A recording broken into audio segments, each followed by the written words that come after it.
Assalamualaikum warahmatullahi wabarakatuh dan salam sejahtera. Hari ini hari Rabu 19 hari bulan November 2025, jam lebih kurang 6.30 petang. Skandal pemain naturalisasi Malaysia di bawah FIFA. Baru-baru ini kita telah pun didedahkan dengan laporan lengkap persatuan FIFA, iaitu persatuan tertinggi dalam arena bola sepak, berkaitan dengan siasatan yang telah FIFA lakukan, siasatan awalan berhubung dengan isu naturalisasi 7 pemain yang diberi kerakyatan dan diturunkan sebagai pemain negara Malaysia dalam pertandingan yang masih berjalan baru-baru ini. Pertama sekali, ianya amat menyedihkan bahawa suatu agensi utama dunia, FIFA, telah mengeluarkan kenyataan-kenyataan yang begitu perit, begitu meracuni nama baik negara kita dalam pendedahan yang mengaitkan unsur-unsur penipuan, unsur-unsur salah ubah dokumen-dokumen bagi tujuan memperolehi perkhidmatan pemain-pemain luar atas nama naturalisasi yang menjatuhkan maruah dan nama baik negara. Kita tidak boleh lupa ramai tokoh negara pernah bimbing dan mengetuai persatuan-persatuan tertinggi dunia dan Asia bola sepak. Tan Sri Hamzah Abu Samah pernah menjadi naib presiden FIFA antara tahun 1982 hingga 1990. Datuk Peter Velapan, Setiausaha Agong, AFC untuk satu tempoh yang lama. Mereka semua dan ramai tokoh yang lain telah pun mengharumkan nama negara dalam arena bola sepak di peringkat FIFA dan AFC. Namun sekarang ini nama negara kita tercemar, diselaputi dengan lumpur dan dihina, seolah-olah negara kita tidak mempunyai maruah dan malu dan melakukan penipuan.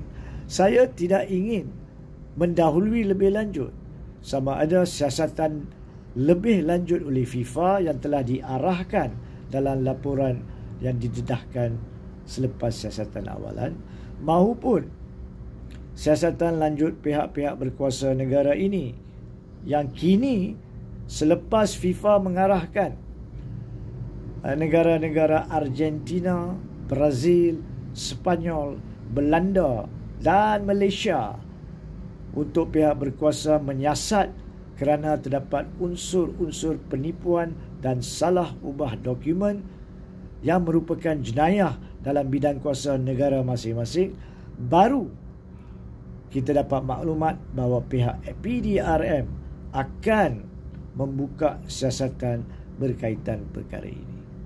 So, saya tidak ingin mendahului siasatan-siasatan tersebut, tetapi ada perkara-perkara yang perlu disentuh supaya rakyat negara kita tidak dicelaukan antara isu kerakyatan dan isu serta hak FIFA berkaitan sanksi yang diambil dan akan ditambah ambil terhadap negara kita maupun pemain-pemain tersebut, dan beberapa isu sampingan yang penting. Pertama sekali, sebagai tajuk yang kedua, sememangnya sama ada negara kita hendak memberi kerakyatan kepada sesiapa sahaja, hendaklah tertakluk kepada undang-undang negara seperti yang termaktub di bawah perlembagaan dan undang-undang bertulis di bawahnya. Di situ pun kita mempunyai beberapa persoalan.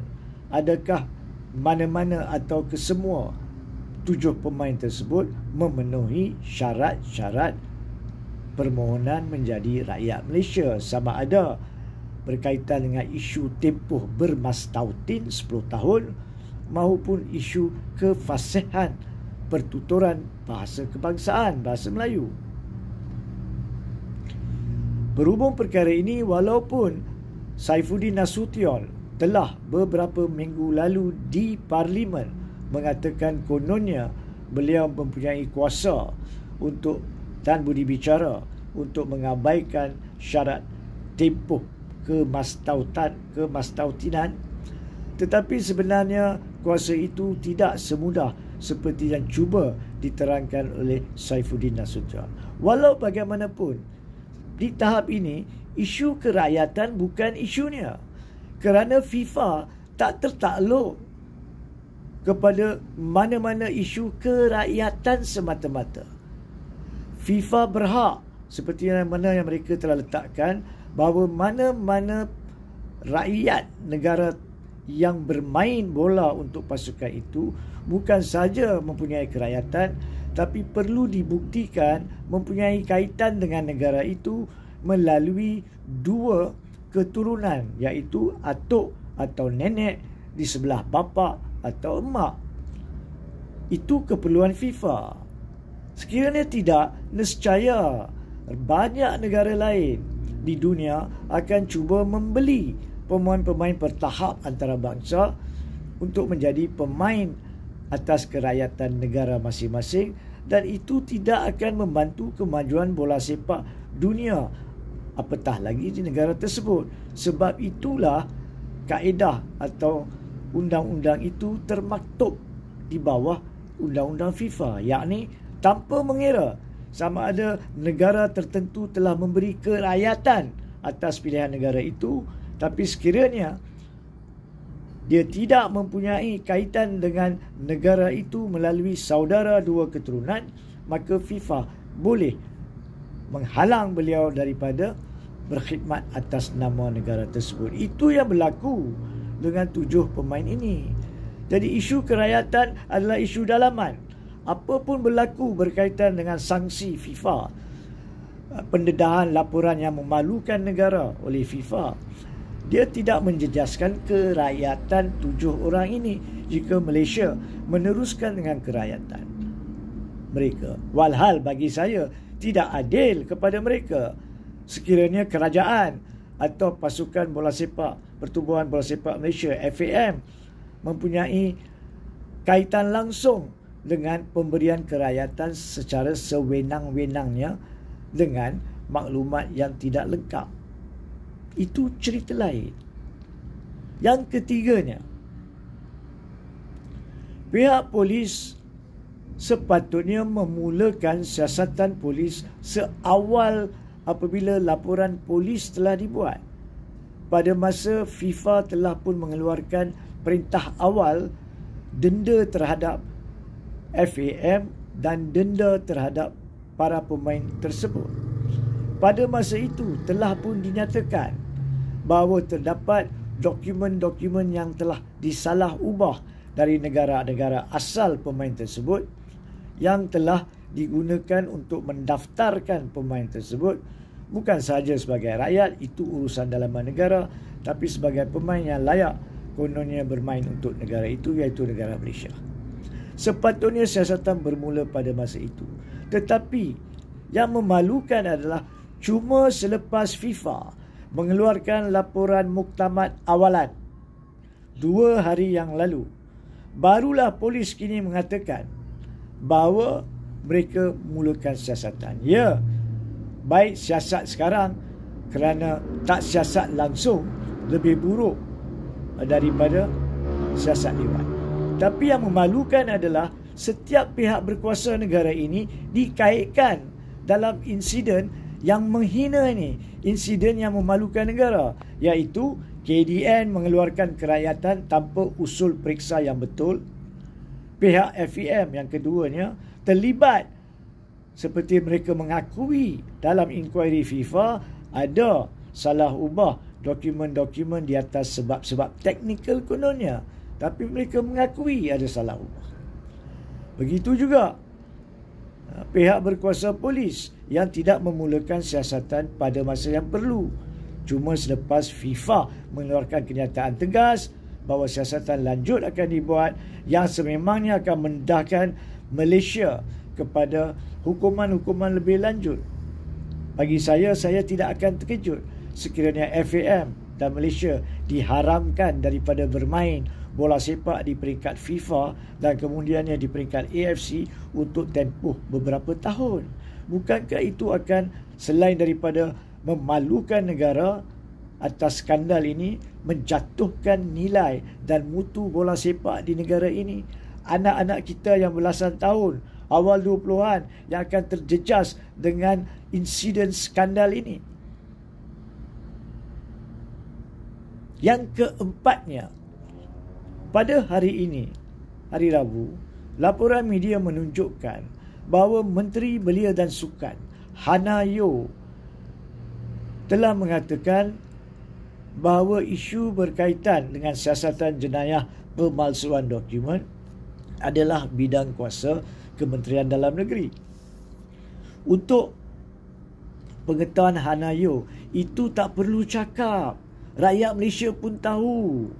PDRM di bawah KDN. Tapi soalnya adalah anda, Hannah Yeoh, sebagai Menteri Belia dan Sukan, tidak boleh sebenar-benarnya cuci tangan. Anda menteri, walaupun kementerian anda tidak terbabit dalam urus tadbir secara langsung mana-mana pertubuhan sukan, sama ada FAM atau mana-mana pertubuhan sukan lain. Tapi sebagai menteri, anda wajib mengambil tanggungjawab.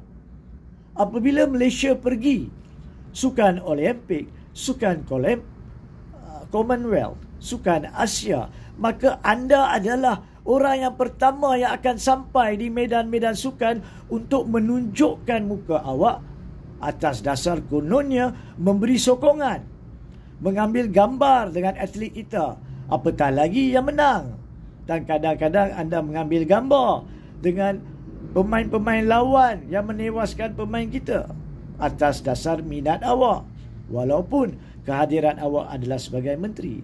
Justru di tahap ini, apabila suatu badan sukan antarabangsa FIFA telah mengatakan terdapat penipuan, cubaan salah ubah dokumen-dokumen oleh Pertubuhan Sukan Negara kita FAM, maka anda sepatutnya berjiwa besar, mengambil tanggungjawab dan menyatakan, sebagai menteri, saya letak jawatan.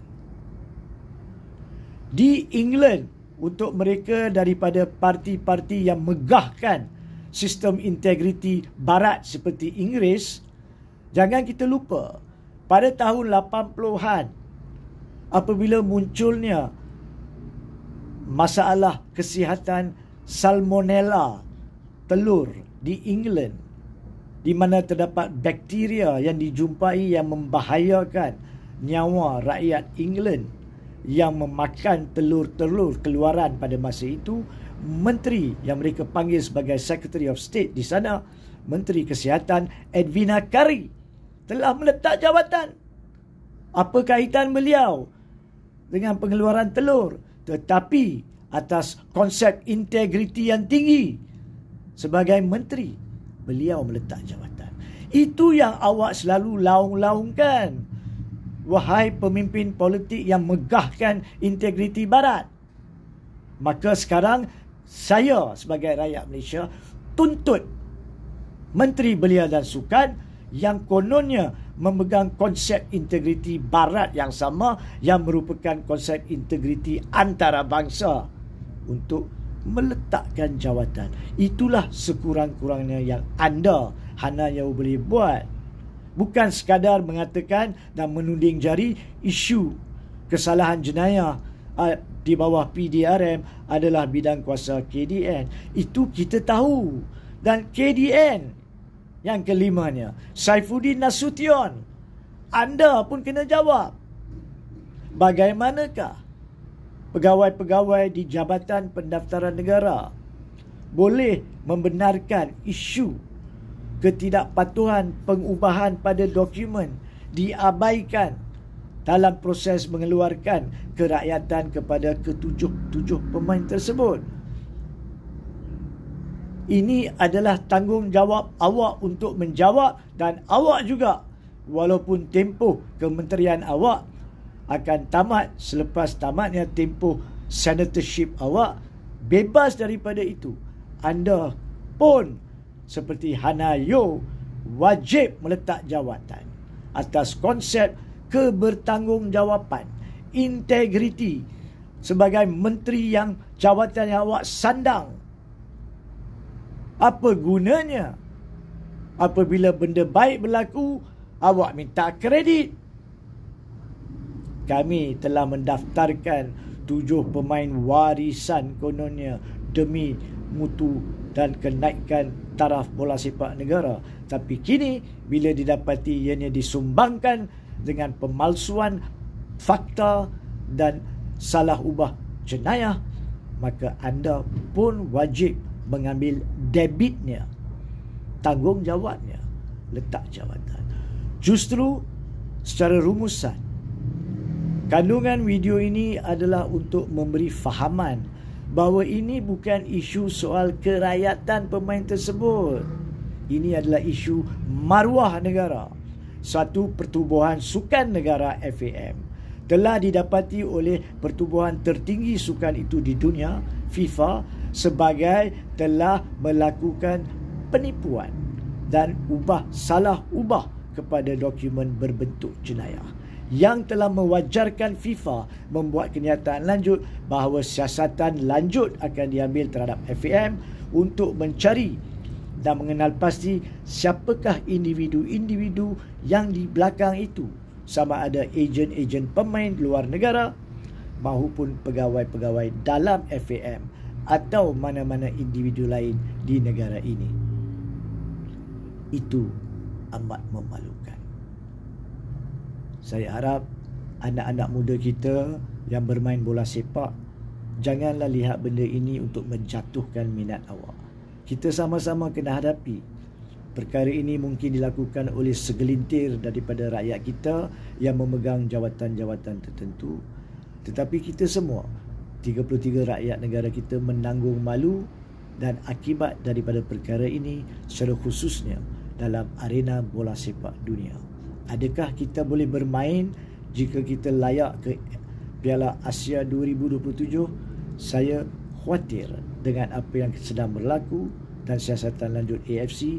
Sekurang-kurangnya kita semestinya akan digantung daripada sukan AFC. Tapi jangan terima kenyataan saya ni bulat-bulat. Ini pandangan saya. Keputusan di tangan FIFA dan kemudiannya AFC. Walau apapun, semua pasukan sukan lain, pertubuhan sukan lain, patut mengambil teladan daripada malu yang kita lalui. Seandainya Allahyarham Hamzah Abu Sama, mendiang Peter Wellington masih ada lagi, saya percaya mereka sememangnya akan mengatakan mereka amat malu. Mereka mengharumkan nama negara di pesada antarabangsa, namun ada segelintir pegawai-pegawai FAM dan pihak-pihak tertentu yang memalukan nama negara dan menjatuhkan maruah negara ke lumpur yang hina. Sekian.